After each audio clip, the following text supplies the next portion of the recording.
Welcome everyone to another exciting episode of Success in the Classroom. Joining me today is Mr. Michael Knowlton, our newest coordinator of STEAM innovation for here at Santa Rosa District Schools. Welcome, Mr. Knowlton. Thank you, Dr. Shepard. So we have heard over the last several years so much about STEAM Innovate, STEAM education. Tell us, what in the world is STEAM Innovate? So STEAM Innovate is our professional in-house STEAM professional development program. We have teachers and administrators from every school in our district that come to the Dillon Center and get the latest and greatest and best practices in STEAM instruction. And our model actually has them take that information back to their schools so that we can build strong cultures of STEAM at every school throughout the district. Wow, great. So how long has STEAM been a part of Santa Rosa District Schools? So we are just completing year 7, so the 2015-16 school year was the start of our STEAM journey. Great, great. Now, I know some people are going to ask, because STEAM is an acronym that stands for Science, technology, engineering, arts, and math. So incorporating tons of things into the learning environment. What does a STEAM classroom look like? Yeah, so a STEAM classroom, I think if you think about it visually, you'll look for evidence of the 4 C's.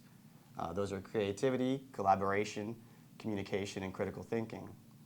You'll also see opportunities for movement and investigation and evaluation and reflection, career connections, and just soft skills, job skills.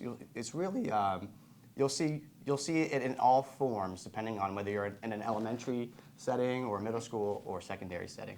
So when you talked about career connections, and you mentioned the 4 C's, communication, collaboration, creativity, and critical thinking, that alone are just very needed skills that students would need to have when entering the workforce in just about any field they would choose to go in. Is that correct? I completely agree. In fact, I can't think of a single profession that wouldn't benefit from STEAM instruction. Wow. You look at preparing students from pre-K to career, and the data shows actually that many of our students will become professionals in careers that are yet to be defined. Wow.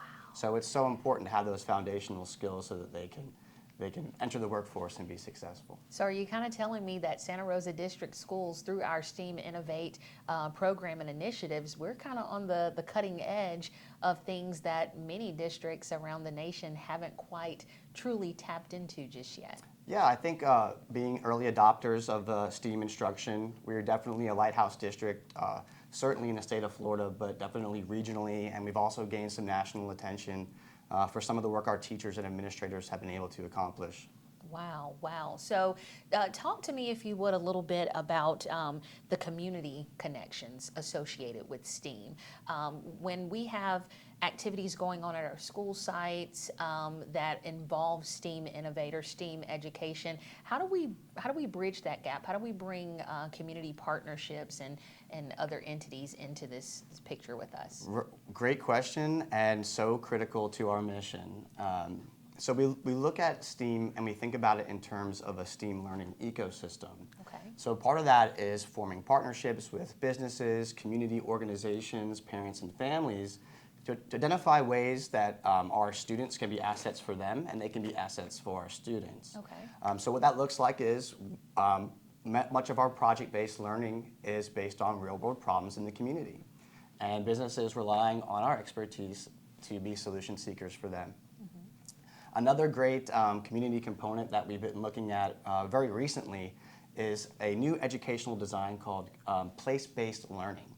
And so traditionally we've worked with Naval Air Station Pensacola and the Marine Science Station down in Navarre Beach. Okay. But now we're looking to expand and scale those partnerships to the West Florida Railroad Museum and the Emerald Coast Wildlife Refuge. So those will just give our students opportunities to seek real-life skills that will translate to professional success in their career.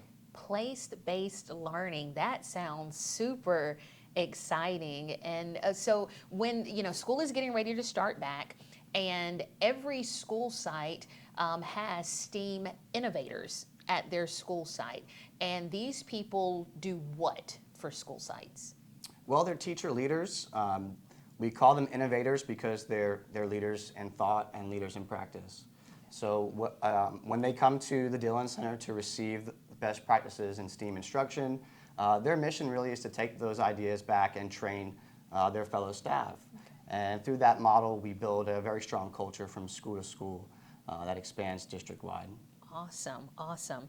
How can parents get involved in STEAM Innovate and STEAM education at their student school sites? Yeah, so the district has numerous opportunities for parents to get involved. We have STEAM nights and STEAM field days, and those are wonderful events. We also have a STEAM Leadership Council that's open to the community. So I would encourage you to join us for a STEAM Council meeting. We'd love to hear your take. But also talk to your children about your career and the requirements that make you successful. So it's really, it takes a village, as they say. Yes. And I think a lot of this starts at home too. So that family component is critical to our success in the classroom. Wonderful. Well, guys, there you have it. More information about STEAM Innovate. Mr. Knowlton, thank you so much for joining us today, and we'll catch you next time on another episode of Success in the Classroom.